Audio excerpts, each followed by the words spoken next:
Hello বন্ধুরা, আজকে আমি আবার চলে এসেছি আমার দুপুরের মেনু নিয়ে। দেখো কি রান্না হয়েছে।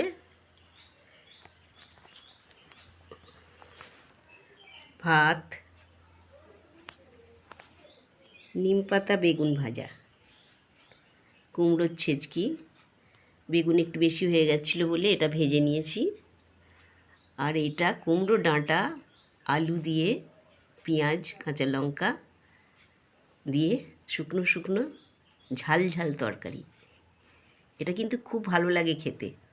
আর আমি ডাল খাই না, ঝোলও পছন্দ করি না, তাই আমার রান্নাগুলো শুকনো শুকনো হয়।